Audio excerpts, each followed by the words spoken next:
All right, guys, so we are still at the mining investment event in Quebec. And today, well, right now, we have James Cross from ePower. We've been working with James for a bit.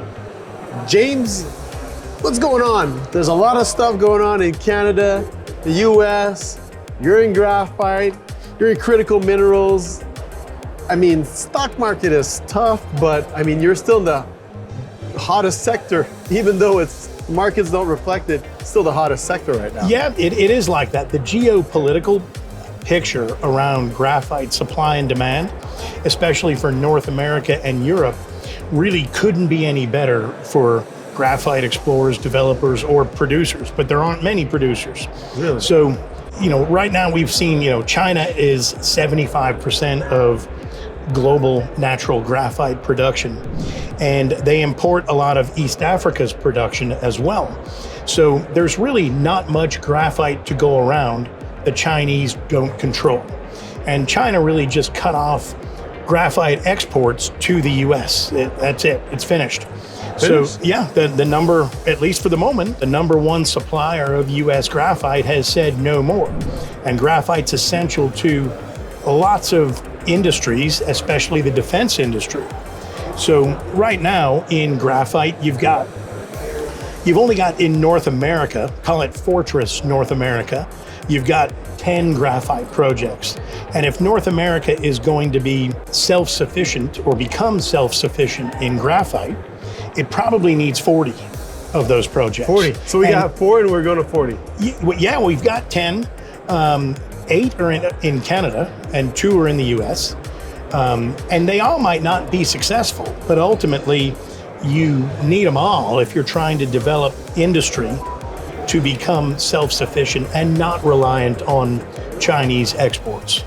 So what does that mean for you guys? Because right now, like I said, the markets are tough, but how's that translate into stock? Because I mean, you guys are doing great work.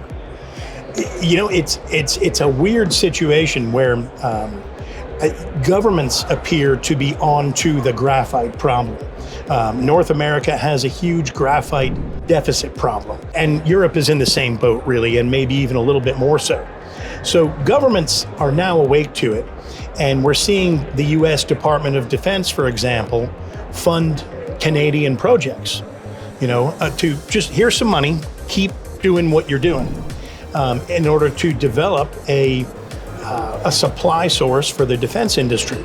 So you also see big industrial players who require graphite to enable all their factories to produce anything. So like we've recently seen POSCO, which is the largest corporate consumer of graphite in the world, based in Korea, agree to fund the development of a mine in Tanzania for about $280 million US.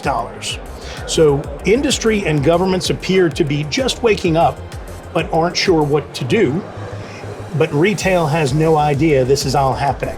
We're not seeing this in the market as an investor, but tomorrow you could be announcing, hey, I got X amount of million from the Defense Department because they want me to work on this project. That you could come out with that tomorrow because there's that much excitement. Things like that could happen, and as well, if you find the right industrial player who's going to basically ensure the success of your project, or at least to develop it as far as it can go, that can, and that's already happened once in Canadian graphite. Nouveau Monde Graphite is, you could call it, essentially controlled by General Motors, Panasonic, and Mitsui working together. And they have 2 of those 10 projects. So now there are 8 left, and ours is one of them. There you go. There you go. You guys are one of those projects. So how do you put yourself in the best spotlight to get one of those big players involved? Because you're currently doing these things, James. Yeah, well, we're doing 2 things. One is we keep news coming from the ground as much as we can. But, we're also not sure that, doing tremendous amounts of work on the ground and diluting the shares, which are currently at, 4.5 cents or something.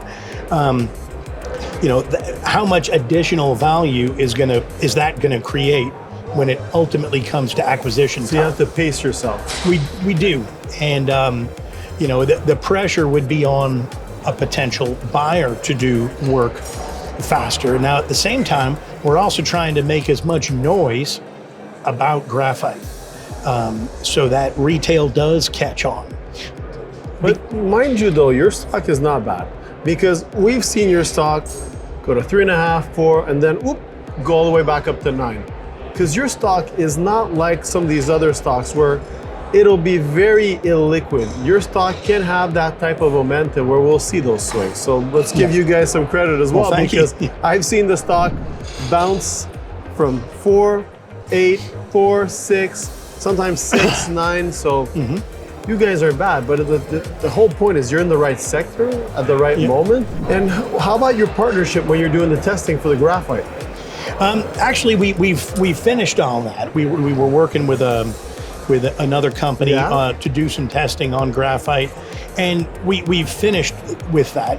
And so really, we're doing some other testing now with SGS to determine, and this should be announced in the next less than 2 weeks, I think, to determine the extractability of the graphite, to show how easily it separates from the rock. Because that's the game, right? The game is showing how easy it is to extract it. Yeah, that as well as flake size distribution. Yeah. Because all graphite is not really created equal. You've got larger flakes which command a higher price, and you've got amorphous and fine flake graphite, which commands a much lower price. Now, they're all mixed together in most deposits, and including ours. But we have what appears to be quite a lot of larger flake graphite, which goes toward the more specialized applications like the defense industry. So it makes the value of the rock higher than it would if you just had finer flake graphite. All graphites aren't equal, aren't all the same. Similar to your stock, all stocks aren't equal. Yeah. You guys have a good stock, good shareholder base. I mean, like I said, I've seen your stock bounce all the time and it performs well. So last thing we can tell investors is that market is hot, and even though it doesn't reflect in the share action, at least we know that's reflecting the market as you see it. Yeah, and we've had, a lot of the credit around our stock is it goes to really some core investors who've supported us at virtually every level of financing, and will come in and if they see the stock at 3 or 4 cents, they'll come in and buy some because they know the story. So because we've had some great people behind us, so that's been helpful. Well, James, here's to more people jumping on board because you have a great stock, great story, and great market for it. Thanks. Thanks. Thank you for watching the video. Don't forget to like and subscribe, turn on the notification bell, and comment down below what you thought of the video. Don't forget to watch our latest video right over there. Click it, come on, I know you want to. And we'll see you in the next one. Bye guys!